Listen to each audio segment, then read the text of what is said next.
अभी क्या अज्ञानी क्या करता है, आजकल छोड़ो, अज्ञानी क्या करता है, ज्ञानी भी ऐसे ही करता है।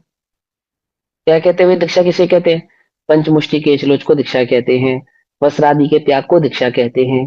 एक समय भोजन आदि के नियम को दीक्षा कहते हैं। 28 मूल गुणों के पालन और 22 परीक्षा आदि के निरतिचार पालन को दीक्षा कहते हैं। यही कहते हैं ना। इसको दीक्षा नहीं कहते हैं। क्यों नहीं कहते भैया? ये सब होता तो है कि हाँ होता है, और निरतिचार होता है, और बिना किसी चूक के होता है, और इस बाह्य आचरण में होने वाली किसी भी शीतलता का प्रायश्चित भी होता है। लेकिन बात यह है कि इनमें से किसी को भी वे मोक्ष मार्ग नहीं मानते। कौन? ज्ञानी जन। इस बात समझ में आई या नहीं? और अज्ञानी के साथ क्या गड़बड़ है? वो इन्हीं सबको मोक्ष मार्ग मानता है। समझे? जैसे आजकल का मुमुक्षु विकल्पों को मोक्ष मार्ग मानता है या सम्यक दर्शन मानता है। सभी नहीं, कोई कोई, कोई मुमुक्षु, मुमुक्षु समझ गए ना? कोई मुमुक्षु विकल्पों को सम्यक दर्शन माने, माने, तो क्या वे सम्यक दर्शन है? मात्र तत्व चिंतन आदि को सम्यक दर्शन माने। मैं आत्मा हूं, मैं आत्मा हूं, इस रटने को, इसको रटने को, मैं आत्मा हूं, मैं आत्मा हूं, मैं आत्मा हूं, इस रटने को क्या माने?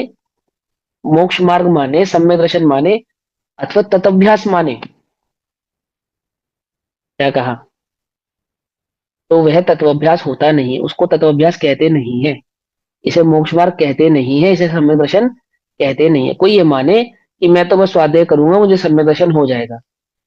बोलो भैया, सिर्फ स्वाध्याय करने से सम्यक दर्शन हो जाएगा? अब समझना पड़ेगा तुम्हें आचार्य ने क्या कहा है। स्वाध्याय का निषेध नहीं कर रहे हैं, लेकिन जिनके चित्त में ये धारणा हो गई है, जैसे उसके चित्त में धारणा है कि कपड़े उतारने से मुनि धर्म होता है, 28 मूल गुण आदि का पालन करने से मुनि धर्म होता है, अज्ञानी के चित्त में ऐसे धारणा है।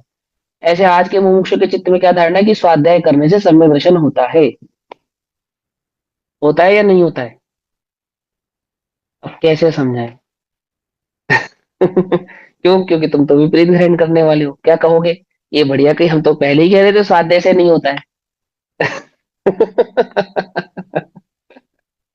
जैसे उस अज्ञानी ने क्या ग्रहण किया, व्यवहार निश्चयभाषी ने कि हाँ भाई, मुनि धर्म कपड़े उतारने का नाम नहीं है, इसलिए तो मैं मुनि धर्म धारण नहीं करता।